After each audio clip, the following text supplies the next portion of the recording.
देवियों सज्जनों, इस अवसर पर विनम्र अनुरोध माननीय केंद्रीय गृह एवं सहकारिता मंत्री भारत सरकार श्री अमित शाह जी से, कृपया अपने गरिमामयी संबोधन से हमें कृतार्थ करें।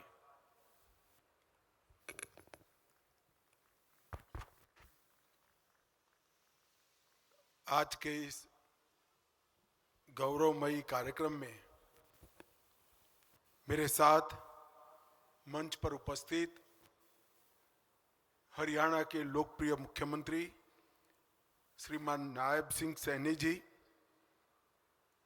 हरियाणा के पुलिस महानिदेशक श्री ओपी सिंह जी, हरियाणा के मुख्य सचिव श्री रस्तोगी जी, हरियाणा की गृह सचिव सुमिता मिश्रा जी, आज मेरे सामने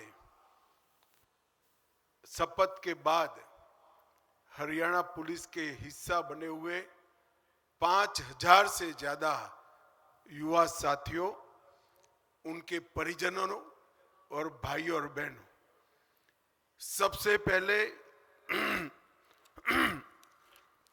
मैं मेरे सामने 5000 से ज्यादा युवा साथी जो खड़े हैं वो सभी को बहुत बहुत बधाई और शुभकामनाएं देना चाहता हूं, क्योंकि अब तक आप यहां पर एक कठोर प्रशिक्षण से बने हुए प्रशिक्षु थे और आपकी शपथ समाप्त होते ही अब देश भर में जिसकी शान है, ऐसे हरियाणा पुलिस के हिस्सा बन चुके, जो हरियाणा पुलिस को हरियाणा के करीब करीब 3 करोड़ की आबादी का और उसके पूरे भूभाग की सुरक्षा की चिंता करनी है। और हरियाणा जिस प्रकार की भूगोल को संजोता है, एक प्रकार से देश की राजधानी का भी रक्षा करने का जिम्मेदारी आपका ही बनता है। और एक गौरवमयी परंपरा के साथ आप सब जुड़े हैं, जहां कर्तव्य से ऊपर कुछ नहीं होता और कर्तव्य ही सब कुछ होता है, ऐसी परंपरा से आप जुड़े हैं। मुझे बताया गया विश्वास, दक्षता और टेक्नोलॉजी तीनों से आपको प्रशिक्षित करने का काम किया गया है। मैं फिर से एक बार आप सभी को बहुत बहुत बधाई देना चाहता हूं। मित्रों, हम सब जानते हैं कल 25 दिसंबर है और अटल जी का शताब्दी का वर्ष है। मैं यहां से पंचकुला में अटल पार्क में अटल जी की प्रतिमा का अनावरण करने जा रहा हूं। मित्रों, अटल बिहारी वाजपेयी एक जन्मजात देशभक्त, कुशल प्रशासक, हृदय से कवि, परंतु जहां देश की सुरक्षा और प्रगति का सवाल आता है, वहां चट्टान से भी ज्यादा कठोर और अटल थे। इन्होंने आपातकाल से लेकर कई सारे संघर्ष देश के लोकतंत्र को मजबूत बनाने के लिए किए।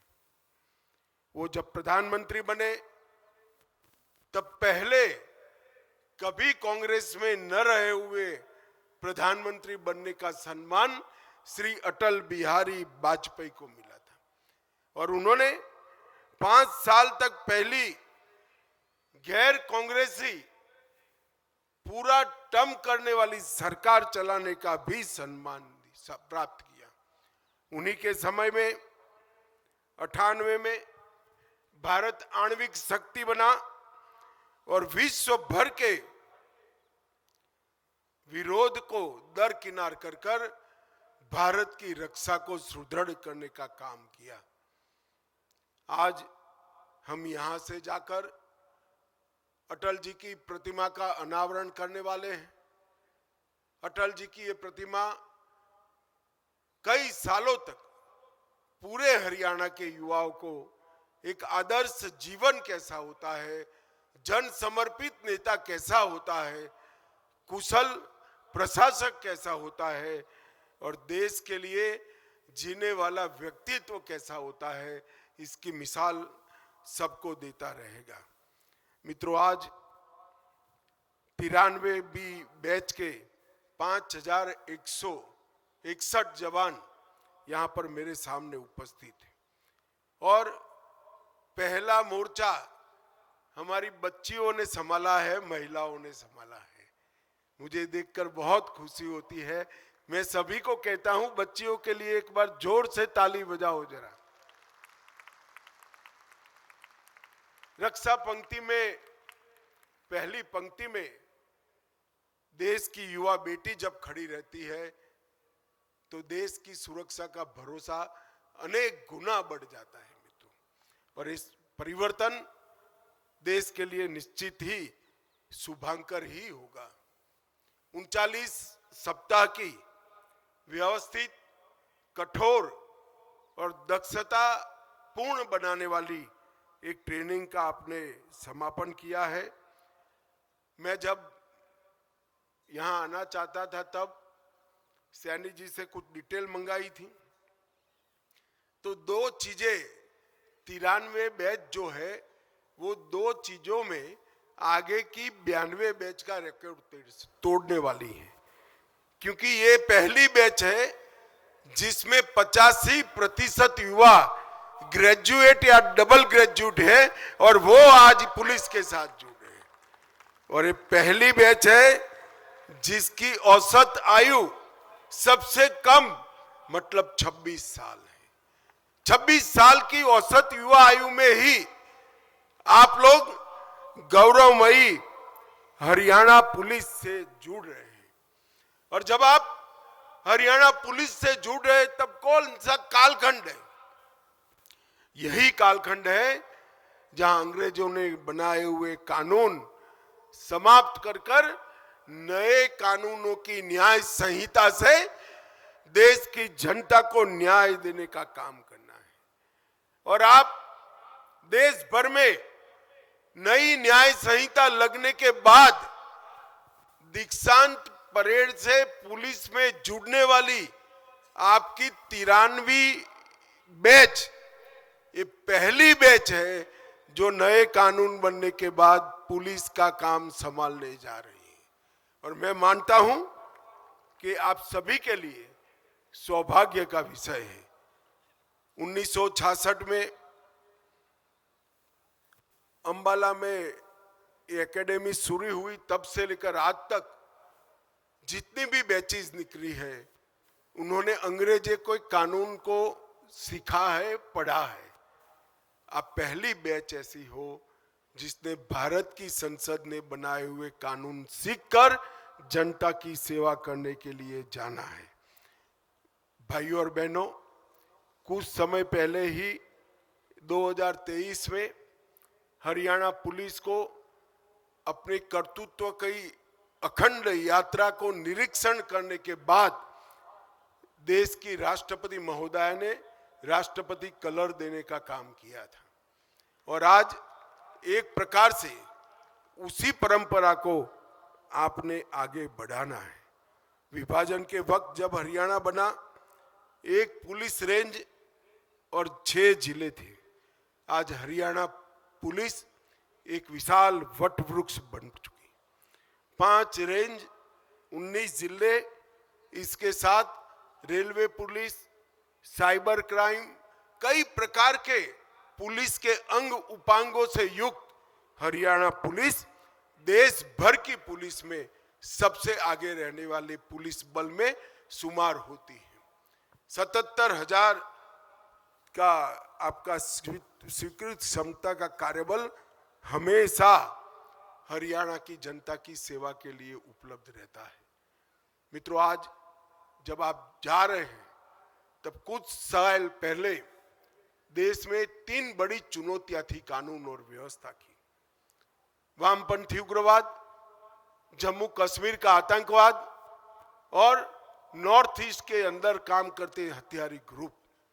मगर जब आप 10 साल के बाद ज्वाइन कर रहे हो, मोदी जी की सरकार बनने के 10 साल के बाद, तब ये तीनों क्षेत्र में शांति हो चुकी है और एक प्रकार से देश ये तीनों मोर्चों पर सुरक्षित है। परंतु आंतरिक सुरक्षा की जिम्मेदारी आज भी इतनी ही है। नई तकनीक को जनता की सेवा के लिए लागू करना ये आपकी बैच के लिए सबसे बड़ी चुनौती बनने वाली है। नए कानूनों में जो फॉरेंसिक साइंस का रोल तय किया गया है, कोई भी 7 साल की सजा से ज्यादा सजा प्राप्त कर देने वाला गुनाह, उसकी क्राइम सीन की फॉरेंसिक विजिट को कंपलसरी कर दिया गया है। और उसका उद्देश्य, एकमात्र उद्देश्य है कि दोषियों को सजा सुनिश्चित करना। जब गवाही व्यक्ति के आधार पर होती है तो कोर्ट में आपने पेश की हुई गवाही खरी उतरेगी या नहीं उतरेगी, इसका कोई गारंटी नहीं। परंतु गवाही जब तकनीक के आधार पर होती है तो कोर्ट में वो खरी उतरती है और दोषियों को जेल में भेजने का काम कर रही है। मित्रों, हरियाणा पुलिस ये 3 नए कानून और सारे सुधारों को लागू करने में देश भर में 1 नंबर का स्थान प्राप्त करती है। मैं हर सप्ताह सभी आंकड़े देखता हूं और यही परंपरा को आपको आगे बढ़ाना है। 112 की सूचनाएं, 1930 का कंट्रोल रूम जिस पर साइबर ठगी की फरियादें ली जाती है, ऐसे कई प्रकार के उपक्रम आज पुलिस के साथ जुड़े हैं और इसको मजबूत करने का काम आपको करना है। आने वाले दिनों में हरियाणा देश का अग्रणी राज्य बनेगा, मगर कुछ चुनौतियां भी दिखाई पड़ती है। नशा की तस्करी, मानव तस्करी, साइबर अपराध और एक्सटोर्शन करने वाले संगठित अपराध नेटवर्क, ये 4 चुनौतियों को हरियाणा पुलिस ने आने वाले दिनों में ढंग से निपटना पड़ेगा और आपका नेतृत्व इसके लिए कमर कस कर तैयार है। आपने नेतृत्व के हाथ मजबूत करने पड़ेंगे और ये चारों चुनौतियों को पहुंचने के लिए भारत सरकार के गृह मंत्रालय ने भी प्रधानमंत्री नरेंद्र मोदी जी के नेतृत्व में एक बहुत बड़ी तैयारी भी की है और राज्यों के साथ हम चट्टान की तरह खड़े हैं।